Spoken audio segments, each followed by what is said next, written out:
नए सीएम के साथ मंत्री परिषद के शपथ ग्रहण की तैयारियां शुरू हो गई हैं क्योंकि मुख्य सचिव उषा शर्मा ने संबंधित विभाग के अधिकारियों की बैठक ली है। शपथ ग्रहण से लेकर कक्ष आवास के आवंटन तक की तैयारियों को लेकर मीटिंग हुई है।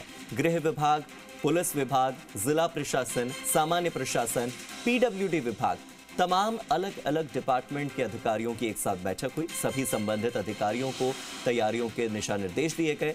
सीएम और मंत्री परिषद के शपथ ग्रहण से पहले सब कुछ तैयार हो जाए, इसकी कोशिश हो रही है। सचिवालय में मंत्रियों को कक्ष आवंटन को लेकर भी बैठक में चर्चा हुई है कि किस विभाग के मंत्री को कौन सा कक्ष देना है।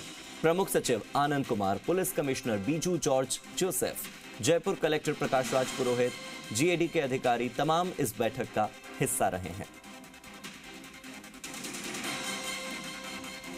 तो आप देखिए कि जब नए सीएम आएंगे, नया मंत्रिमंडल शपथ लेगा, तो मंत्री परिषद के मंत्रियों को सचिवालय में कहां जगह देनी है, उनके आवास को लेकर पीडब्ल्यूडी विभाग को बताना होगा कि वो कहां रहेंगे, किसे कौन सा आवास मिलेगा, किस मंत्री को किस लेवल का घर मिलने वाला है, क्योंकि उसके भी अलग अलग क्लस्टर्स होते हैं। मेरे सहयोगी दीपक गोयल जुड़ गए, सीधे दीपक का रुख कर लेते हैं। दीपक, अलग अलग विभागों की मीटिंग हुई है।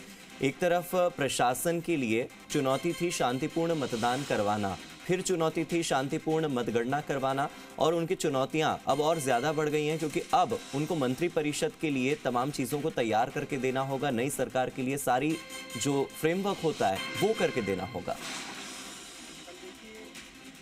सियासी जो तस्वीर है, या कह सकते हैं कि पिछले 55 दिनों से 1320 घंटे से चल रहा विधानसभा चुनाव का रोमांच है, वो मतगणना शुरू होने के मैं 4 घंटे यानी कि बाद खत्म हो गया था।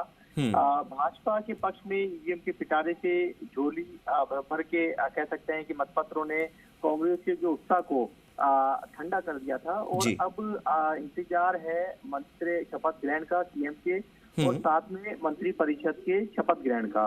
और इसको लेकर जो कह सकते हैं कि ब्यूरोक्रेसी की मुखिया है, मुख्य सचिव हैं, उन्होंने अलग अलग डिपार्टमेंट्स की आज बैठक ली है, जिसमें होम डिपार्टमेंट है, जीएडी डिपार्टमेंट है, कलेक्टर, इसके अलावा पुलिस कमिश्नर, इसके अलावा पीडब्ल्यूडी के अधिकारी हैं, और सामान्य प्रशासन विभाग के अधिकारी, इनकी बैठक ली है। और इसमें चर्चा की गई है कि शपथ ग्रहण को लेकर किस तरीके से तैयारियां हमें करनी है। हालांकि देखिए, अभी मुख्यमंत्री का चेहरा भी तय नहीं हुआ है, और साथ में मंत्रियों का भी चेहरा, कौन कौन मंत्री बनेगा इसका चेहरा भी तय नहीं हुआ है। लेकिन तैयारियां मुकम्मल करने के लिए ये बैठक है। पहली फर्स्ट कह सकते हैं कि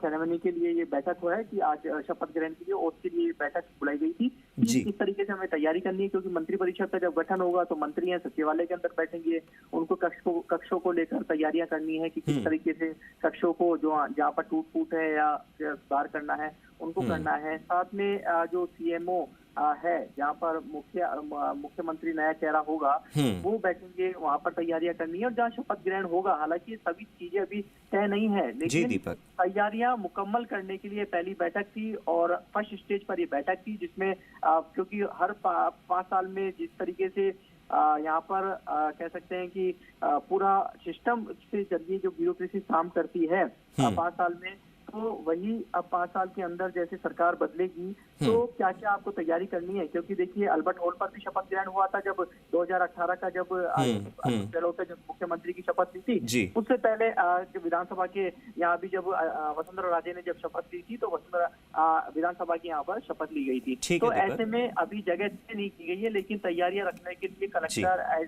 और जो पुलिस कमिश्नर है उनको कहा गया है, और साथ में सामान्य प्रशासन विभाग और पीडब्ल्यूडी, क्योंकि सारी जितनी भी तैयारियां करता है जहाँ पर शपथ ग्रहण कार्यक्रम होता है, उसको तैयारियों के लिए कहा गया है। तो ये पहले चरण की बैठक थी, और इसमें तमाम उनके जो कह सकते हैं कि उनके पास जो खामियां रहे हैं, या कक्षों के अंदर जो रूम्स हैं, जो उनको आवंटन होंगे मंत्रियों को, या कुछ दुरुस्तीकरण की जो चीजें करनी है, उसको लेकर चर्चा की गई। ठीक है, बहुत बहुत शुक्रिया आपका इस जानकारी के लिए।